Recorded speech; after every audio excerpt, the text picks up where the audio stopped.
want to learn new things today? I would really love to hear a big yes from you. I am Teacher Clarife and I will be your Science 4 teacher. I'm gonna help you learn many things and I'm gonna bring you to the amazing world of science.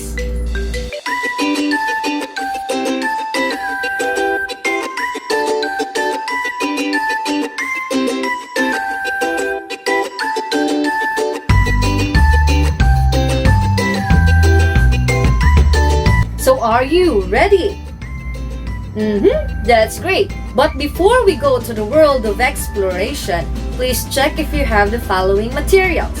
Do you have with you your module, your notebook, your pen, and of course your snacks? If all are set and ready, come on, let's start the learning adventure.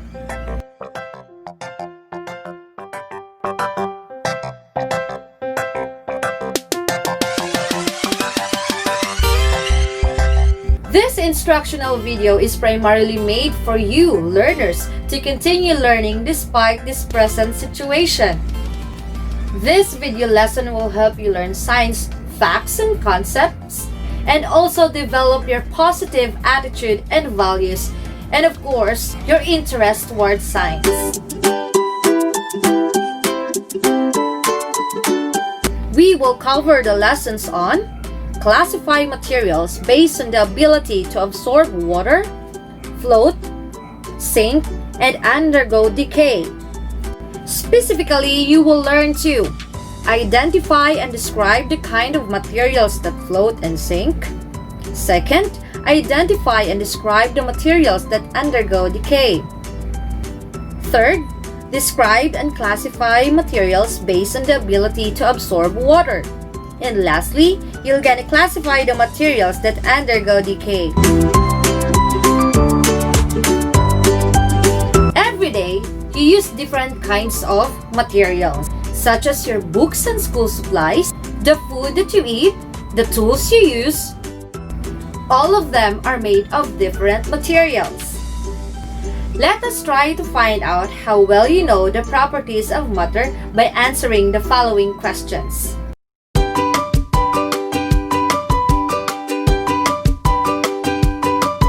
Read the questions carefully and write your answers on your notebook. Let's begin. You will be given 5 seconds to answer each question. Question number 1. I am a paper. When folded like a boat, I can float on water. Who am I?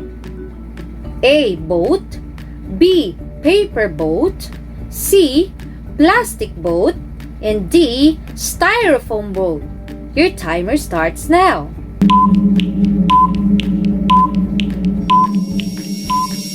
Time is up. Let's proceed to question number 2. Which statement is true? A. All matter has mass and volume. B. All matter has mass but no volume. Letter C. Not all matter has mass and volume. And letter D. All matter has no mass and less in volume. Your timer starts now.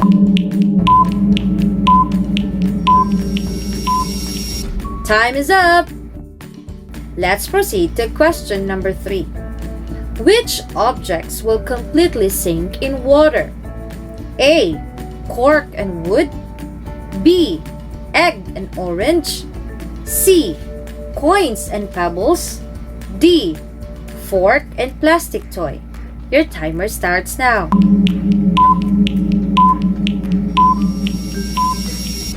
Time is up. Let's proceed to question number 4. What do you think should be done with all the decaying materials found in your school? A. Throw them in the garbage can. B. Make a compost from the decaying materials. C. Let your janitor collect those decaying materials. And letter D. Mix the decaying materials to non-decaying materials. Your timer starts now. Time is up. And now let's proceed to the last question. Which of these objects is absorbent? A. Porcelain plate. B. Rubber gloves. C. Water glass. D. Face mask. Your timer starts now.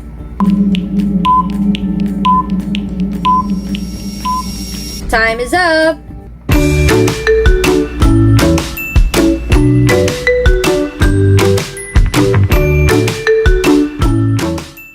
Now, let's check your answers. For question number 1, What is your answer? if your answer is letter B, you're correct! Great job! How about question number 2? What is your answer for that? Great! That is letter A.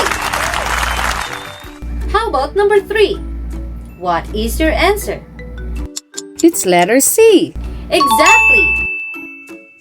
Great job! How about number 4? What is your answer? Yes, correct. It's letter B. And how about number 5? What is your answer? Great! You got it all correct. So I'm pretty sure that you're ready for our lesson today.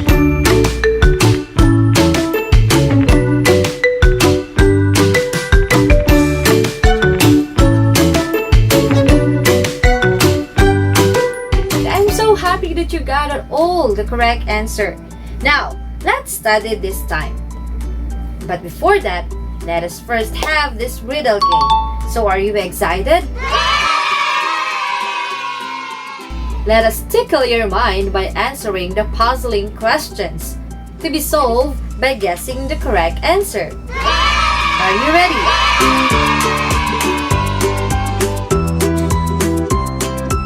This is activity number 1, riddle time. Direction. Read the italicized word as your clue, then choose your answer inside the parentheses. Remember, you have to write your answer on a separate sheet of paper. Let's start with number 1. I am sour and juicy. My color is like the sun, and I am a good source of vitamin C. My peel is biodegradable. Who am I? Am I an orange? Or am I an apple? Yes, you're right. I am an orange because I taste sour. How about number 2? Why can a sheep float in water? But why can't I? I am a dressmaker's tiny pointed object with a thread. When you drop me in the water, I'm gonna sink. Am I a scissor? Or am I a needle? Yes, you're right. I am this tiny needle.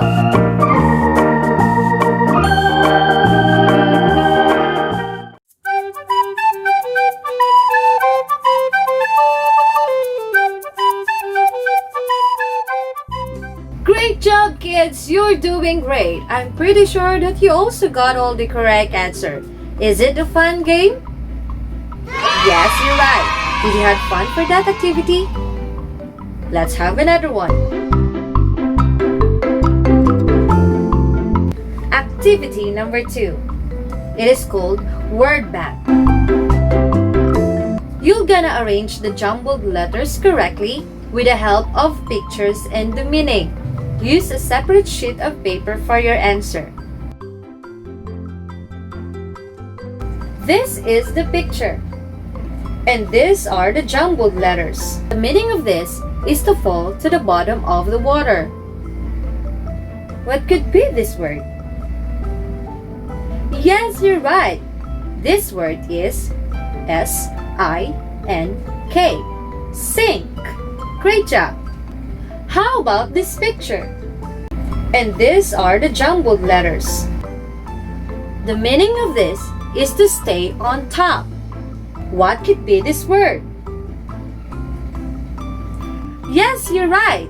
It is float. Very good, kids. And how about this picture? And these are the jumbled letters. The meaning of this is to be slowly destroyed into bits in the presence of water, air, and soil. What could be this word? Great! This word is decay. Have you seen some food that are decaying?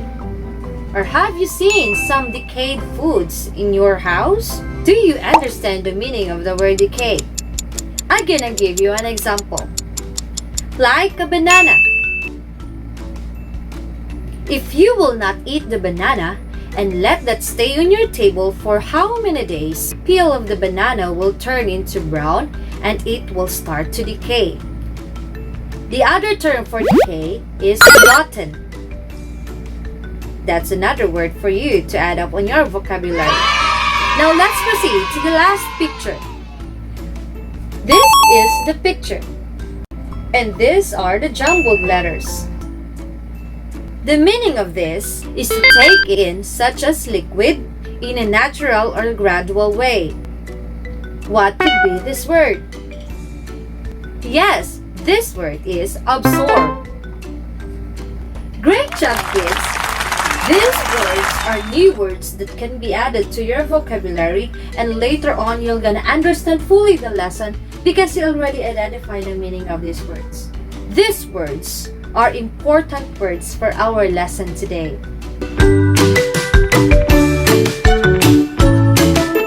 Okay, let us conduct a classification of the following materials based on their physical properties.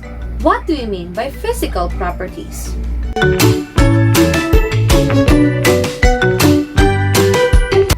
Classifying matter according to physical properties. Why classifying materials important? We have here the list of materials. Ripe banana, raincoat, rubber slippers, plastic tumbler with a cup, and cotton towel. This is what you're going to do. From the list of materials, complete the chart by identifying the characteristics and properties and their use. Underline the correct properties inside the parentheses. Note, write your answers in your science notebook.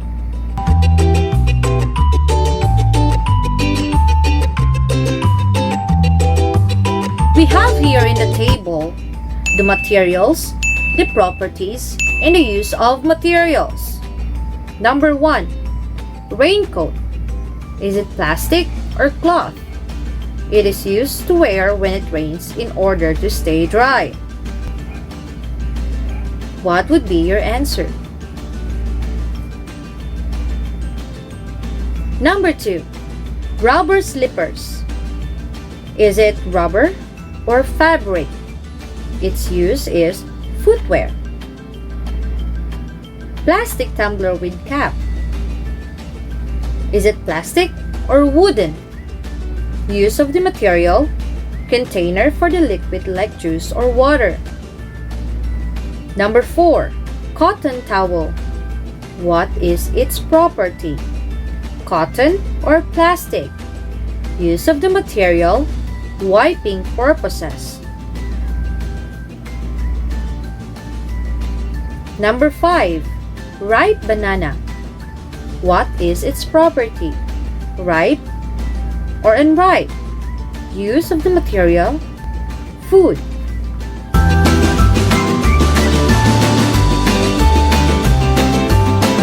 Did you analyze the questions properly? I hope you got all the correct answers because later on we will gonna check your answers. So that is how you are going to identify its characteristics, its properties, and its use. I have here another activity. Did you notice that we have really lots of activities? I'm pretty sure that you are enjoying it too. Because me, as your teacher, I really love activities. Because this will help you enhance your knowledge And of course, it is one way to help you develop your listening skills and add more to your vocabulary. I have here another set of activity. Maybe you're asking, teacher, why we have lots of activities? Of course, this is science. We have to explore, we have to learn. Having these lots of activities, you are learning, you are enjoying. Okay, so what you're going to do is to classify the materials on how they absorb water, float, sink, and undergo decay. For your answers, use the following symbols. You're gonna draw a heart if your answer is float.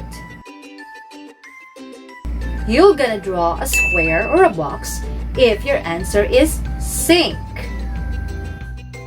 And you're gonna draw a star if your answer is absorb. And lastly, you're gonna draw a circle if your answer is decay. Did you understand the instruction? Remember, you have to write your answers on your science notebook. Okay, let's begin. Number 1. A cellophane. Does a cellophane float, sink, absorb, or decay? Please write down your answer. How about number 2? Cotton towel.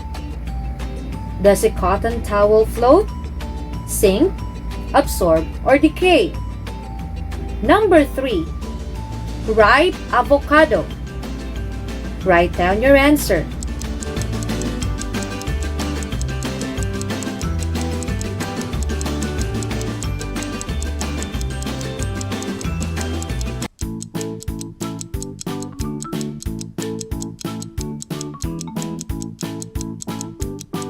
Time is up! Did you get the right answers? Are there objects that has 2 or 3 answers? Very good! Now let us have a conclusion. Why classifying materials important? Please write down your answer.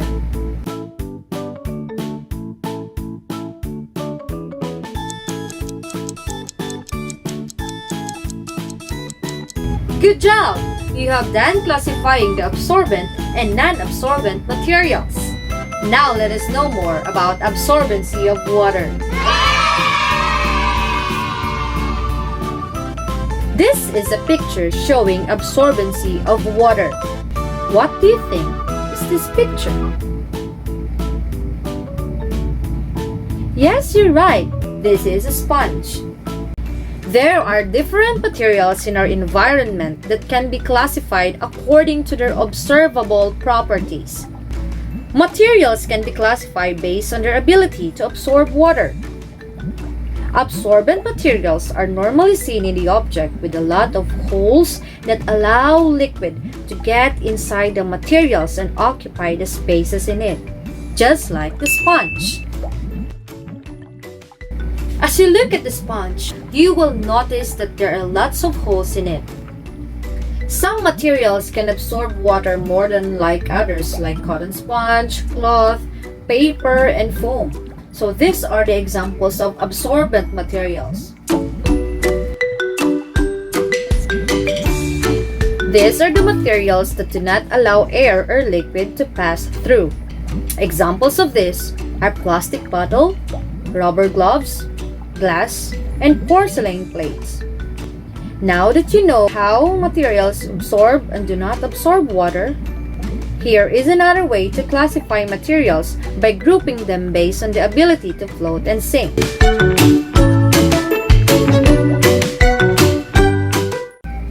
Why do objects float? And why do objects sink? I'm pretty sure that you can answer these questions. Am I right? Look at the objects inside the aquarium. Observe closely their properties and characteristics. A ball. Does a ball float or sink? Yes, you're right. A ball floats. How about a coin? Does it float or sink?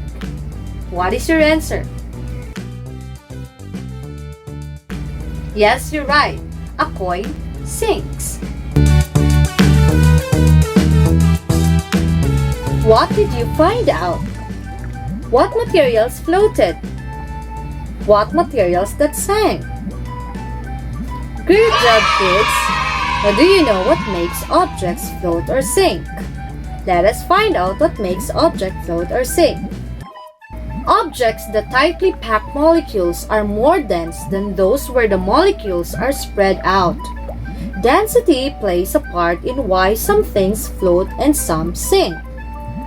Objects that are more dense than water sink, and those less dense float.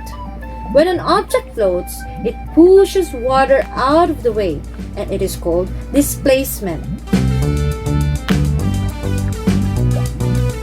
As you can see in the picture, some objects floated and some sank.